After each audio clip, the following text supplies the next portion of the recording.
This government is all about growth. Of course, there isn't any growth at all at the moment, and many would say that actually the national insurance rises, new employment legislation, the upping of the minimum wage pretty much guarantees that when the 1st of April comes and much of this kicks in, that we're really going to be in a tough spot. But no, the Chancellor has been off to Davos and come back a new woman, and we're going to have a third runway at Heathrow Airport. Well, at least that's a decision, I suppose, because we've spent the last 50 years debating whether we ought to do it or not.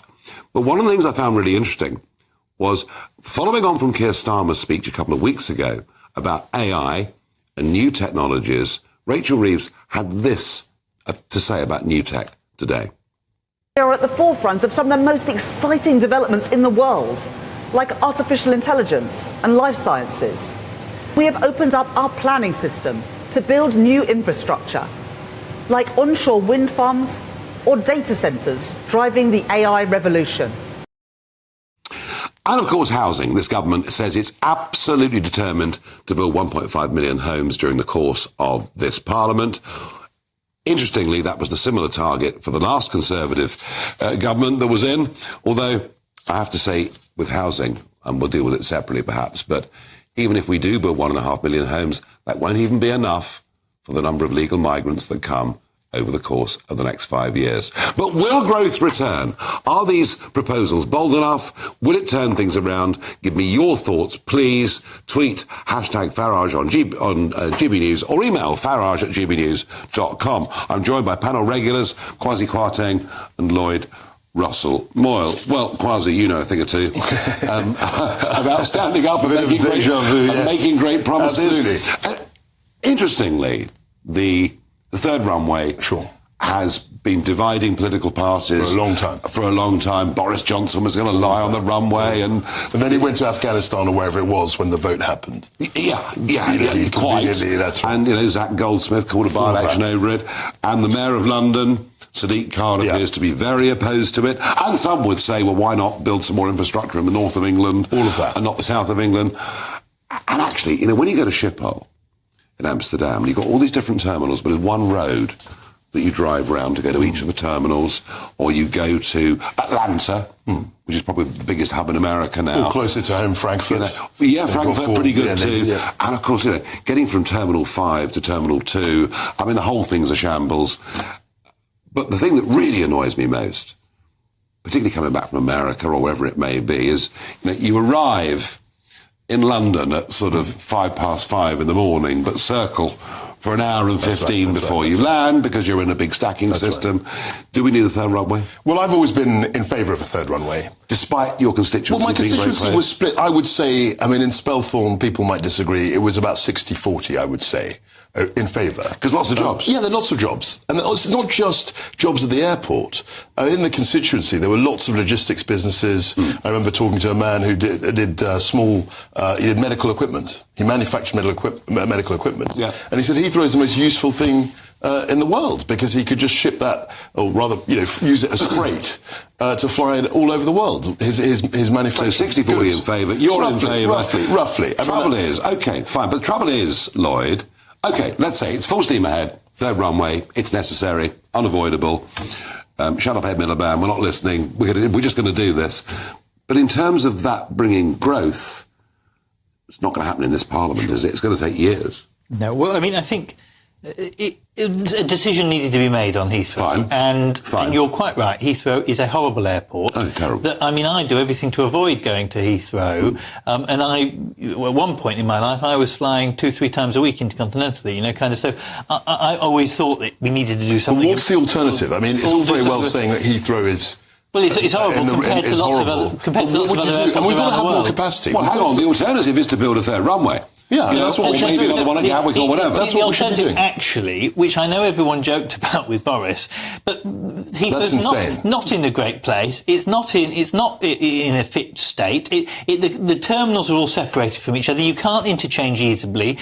Most of the Middle East airports now, for example, as soon as you get out of your aeroplane, you can go and connect to your other aeroplane. Rather unlike in all British airports. What would you say? You described it beautifully, but you haven't actually said what the answer is. So clearly, you need to do huge investment in Heathrow. If you're going to keep Heathrow there, you need to invest in it, and you probably need to build a third runway. The problem is with a third runway, and the problem is even talking about, bringing the Cambridge... Will it bring growth in this Parliament? And I'll come on to AI in a sec. The Cambridge-Oxford kind of rail link, etc.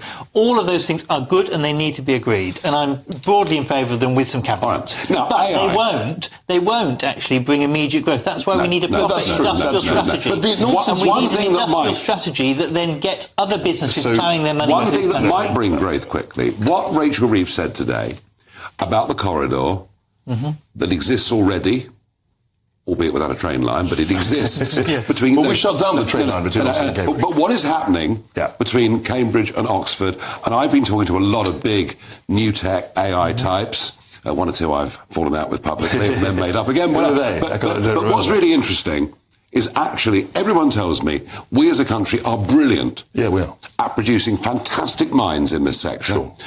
And we're very, very good on research, and that's where the university links are really powerful, and then they all leave and go somewhere else in the world. Right. So she's right to say this matters. That's right.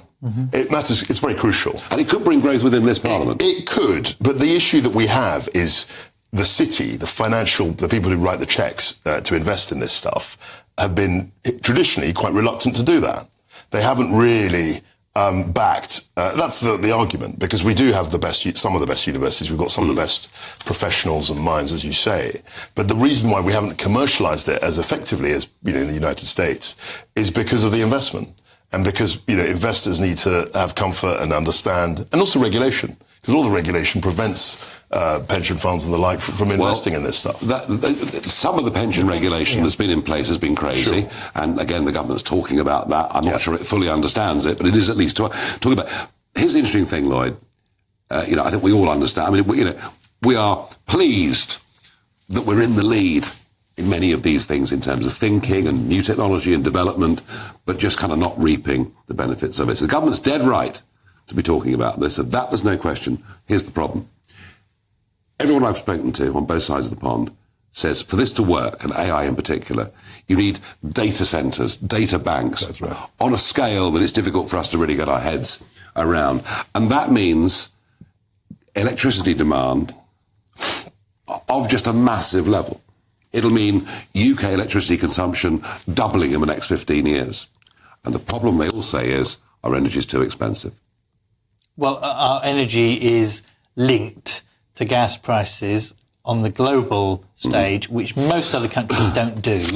But we're taxing the North Sea out of existence. I mean, you present a very cogent picture. It's nothing to do. It's got everything to do with the North Sea. How much gas we produce. Nothing to do at all. Because our gas is sold at the international price, and then it is brought back domestically to be burnt. In other countries, they have systems that do not allow that to happen. Lloyd, 2 points on that. I was a commodity trader. Oil is sold on the international markets. Gas actually has a large element of domestic pricing. Local markets. But here's the really important point. That's almost the petty point compared to the big one. The big one is middle of last week, Wednesday, Thursday, we had wind generation 2.5%. 3% of the total, nuclear bringing in about 9%, imports from France bringing in a little bit, gas consumption 60%, right? And the estimate is that 70% of the gas we burn, which we need when the wind's not blowing or the sun's not shining, 70% will be imported. So there's no way with our current model, I don't think, that we can get electricity prices to a level that's going to allow us to become an AI. Well, I think there are two ways that you get to that. First of all, you do need to invest in a proper green revolution as well. So you can talk about all this AI. The second thing is you've got to make sure that you are building a proper second tranche of this nuclear power rollout.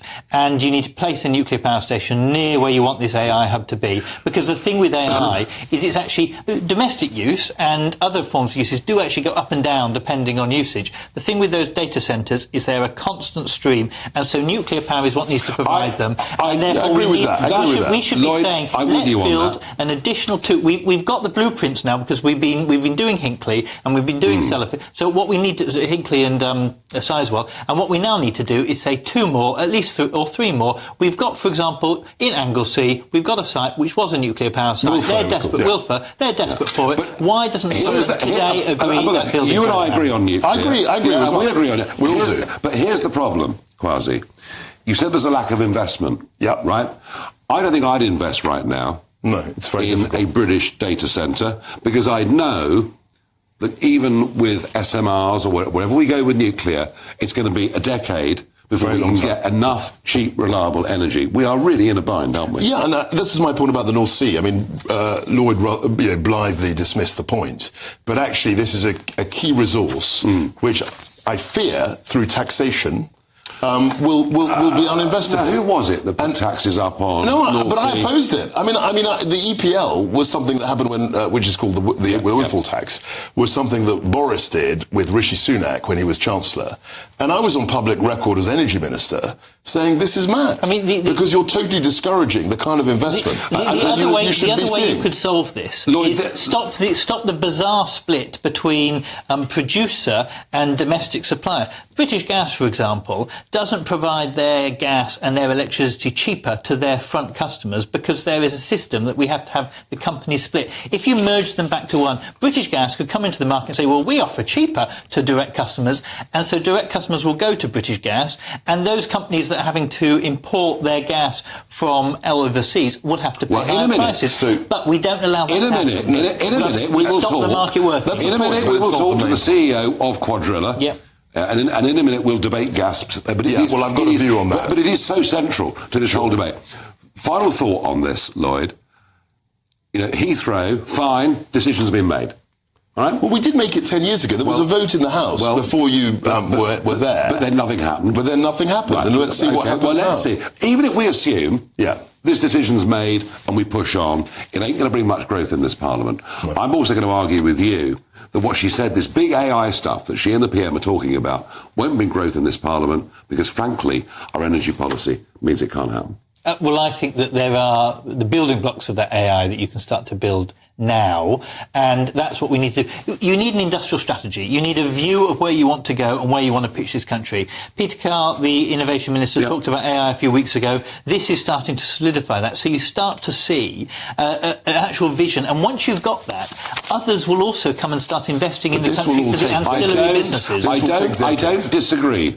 But it will take decades. But it ain't going to happen in this Parliament. So, folks, my conclusion is that actually all these big ideas won't bring growth in this Parliament, and that actually the pessimism that is out there within the British economy is something I haven't seen the likes of since the mid-1970s.